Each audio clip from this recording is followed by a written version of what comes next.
એવા અમુક જે થોડાક દોઢા સુધર્યાની વાત છે, બાકી તો બહુ સારું. અમુક તો એવા ભાઈ સુધર્યા છે ને, અમુક વાત જવાઈ ગયું. આવું સરસ હાલતું હોય બધું શું કે આ લોકોનો ટાઈમ વેસ્ટ કરવાની વાતો છે. શું કામ આ લોકો આવી કથા કરીને એકચ્યુઅલી 7 દિવસ માણસોને કે 9 દિવસ જકડી રાખે છે, ટાઈમ બગાડે છે બધાનો. સત્યનારાયણની કથા, લીલાવતી કલાવતી આ વીડિયા આવ્યા હતા, તમે સાંભળ્યા છે. મેં લુકેશને ફોન કર્યો હતો સાહેબ, મેં કીધું મારું રેકોર્ડિંગ મૂકજે. ફોનમાં વાત એને ટેવ હતી, જે ફોનમાં વાત કરે એનું રેકોર્ડિંગ મૂકતો થઈ માણસ, જે જવાબ આપતા હોય. ત્યારે મેં એને કીધું હતું કે દોસ્ત, આવા પ્રશ્નો કરતો હોય અને ભારત પર સનાતન ધર્મ ઉપર જે વહેમ કરતો હોય એ ભારત વર્ષનું સંતાન કોઈ દી ન હોઈ શકે. ભલા માણસ જ્યાં ધર્મ ઉપર શંકા કરે, જ્યાં દેશના શાસ્ત્રો ઉપર શંકા કરે, મારે બોલાય નહીં પણ મને કહેવા ગયો કે ધર્મ ઉપર કે શાસ્ત્ર ઉપર શંકા જે કરે ને એની પેઢીઓ વયો જાય, એ કોઈ દી સુખી ન થઈ શકે. જ્યાં લખવું અહીંયા લખી દે. કારણ કે આ દેશ ધર્મનો દેશ છે ને, આ દેશ છે એ ધર્મનો દેશ છે, આ દેશ માતૃત્વનો દેશ છે, આ દેશ શ્રદ્ધાને આધારે જીવનારો, એક જ ભરોસા ઉપર એમ કહેવાય કે જીવાય જતું. સબરી 7 વર્ષની હતી. એ 7 વર્ષની સબરી વનવાસી હતી પોતે, પણ એનો જીવ દયાવાન હતો. અને એ સમય એવો હતો કે બાળપણમાં બાળ લગ્ન થતા, અને 7 વર્ષની ઉંમરે સબરીના લગ્ન હતા. જાનુ આવ્યાની 2 દીની વાર, અને એકવાર રાત્રિને ટાણે એના નિવાસમાં એ બેઠી છે, અને એમાં એને ઘેટા બકરાનો અવાજ સંભળાણો, રાતે બોલતા હોય એવું. અને કોકને એને પૂછ્યું કે આ શેનો અવાજ છે? આવું તો આપણી પાસે અહીં છે નહીં કાંઈ. તને ખબર નથી કાંઈ શેની? કે તારા લગ્ન છે કે એ મને ખબર છે. કે જાન આવશે તને ભણવા, તેથી આટલા બકરા કપાશે અને એનું ભોજન થાય. અને સાહેબ હૃદયમાં ઘા લાગી ગયો. હાય હાય, મારા લગ્ન થાય તો એટલા જીવ કપાય, એની કરતા હું હોઉં તો મારા લગ્ન થાય ને, અને હું ભાગી જાઉં મારા લગ્ન ન થાય તો એટલા જીવ બચી જાય. એવું ધારીને સબરી નીકળી ગઈ હતી સાહેબ. રાત્રિ નીકળી ગઈ અને જતા જતા પંપા સરોવરને પાળે માતંગ ઋષિના આશ્રમે પહોંચે છે. ગુરુજી મને બચાવો. શું થયું બેટા? કે મારી આ પરિસ્થિતિ છે, હવે મારે ફરીવાર ડગલા ભરીને ઘરે જવું નથી.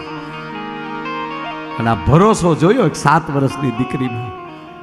અને તેથી માતંગ ઋષિ એને કીધું બેટા, હામી મારી કુટિયા છે ને, એ કુટિયા તને આપી, ગુરુના શબ્દ ઉપર ભરોસો રાખજે બેટા, તારે ક્યાંય નહીં જવું પડે.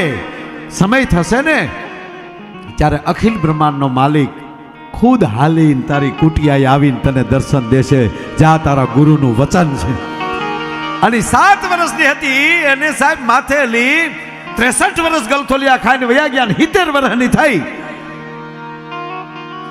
પણ પછી તો અજંપા જાપ થઈ ગયેલા. પવનનું ઝોકું આવે અને પાંદડા ખરે, પાંદડા હલે, પાંદડાનો અવાજ આવે તો એ ઝબકીને બેઠી થઈ જાય. કોણ? ભગવાન આવ્યા? કોણ? રામ આવ્યા? અરે વનના પ્રાણીઓ કોઈ હાલીને નીકળે, હરણ નીકળે અથવા તો એવો ખખડાટ થાય તા તો ઝબકીને દરવાજે આવી જાય. કોણ? રામ આવ્યા. આ રાત દી અજંપા જાપ થયા. હવે કલ્પના કરો કે જેથી જીવતો જાગતો રામ જેથી સબરીની પાસે ઊભા રહી ગયા હશે, તેથી સબરીની હાલત શું થઈ છે પેલા માણસ? અને સબરી ભગવાનને બોર ખવડાવે છે કે સબરી મીઠા તારા બોરજી, સબરી મીઠા લાગ્યા બોરજી.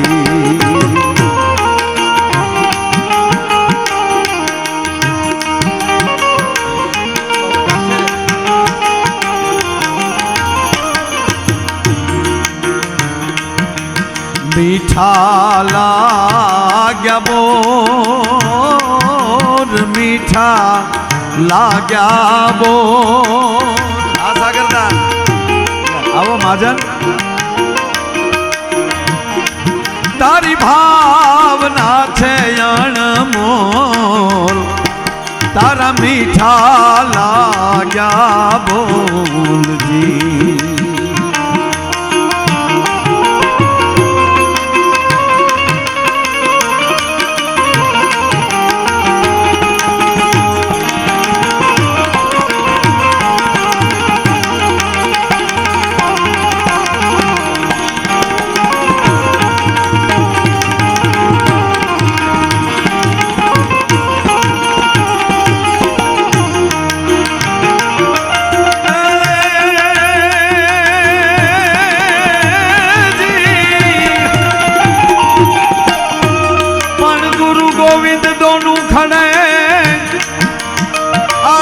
किसको लागू पाए पण कृपा कृपा आई गुरुदेव की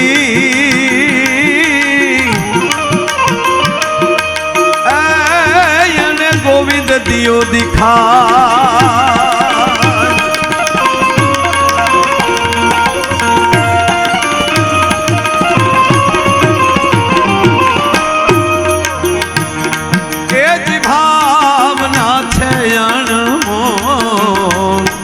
तारा मीठा लाग्या बोलजी.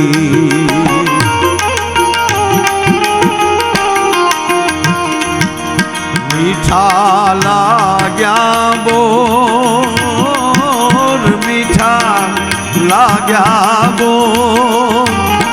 तारी भावना છે અણમોલ, सबरी मीठा लाग्या बोर. आय तारा मीठा એ સબરી તારા બોર જે મને આજ મીઠા લાગે. ને કરી વનમાં જતા એને બોર નહીં ખાતા હોય, પણ સબરીની જે ભાવના હતી ને, તમે સાંભળી લો કે આપણે અહીંયા ફાર્મ ઉપર અથવા આપણી વાડીએ ઓળા રોટલાનો પ્રોગ્રામ રાખીને આપણા મિત્રો સ્પેશિયલ મુંબઈથી કે અમદાવાદથી કે સુરતથી એ ઓળા રોટલા ખાવા આવે તો એમ લાગે કે એને ભૂખ હશે, એને ઓળા રોટલા ન કરીએ કે એમ ધારે તો એ માણસો કરોડપતિ હોય. આથી જેને આવડતું હોય ને એને ત્યાં પ્લેનમાં લઈ જઈ શકે કદાચ, પણ સાંભળી લ્યો ત્યાં બની શકે. પણ અહીંયા આપણે હમ દઈ દઈને ખવડાવીએ છીએ ને ભાવથી કે એટલું દૂધ ન લ્યો તો મારા દીકરાના હમ છે, એટલો રોટલો ન લ્યો તો મારા દીકરાના હમ છે. આ સબરીની ભાવના જોઈ અને પરમાત્મા રાજી થયા. પણ કહેવા ગયો ભગવાન બોર ખાતા હતા. મારે જે મૂળ વાત કરવી છે એ વાત કરું. ભગવાન બોર ખાતા હતા, સબરીની આંખમાં લઈ ડળક ડળક આહુડાની ધાર થાય છે. અને ભગવાન રામ પૂછે છે, સબરી, હા પ્રભુ, તું એટલી બધી ભાવમાં આવી ગઈ, કેમ તારી આંખમાં એટલા બધા આહુડા છે?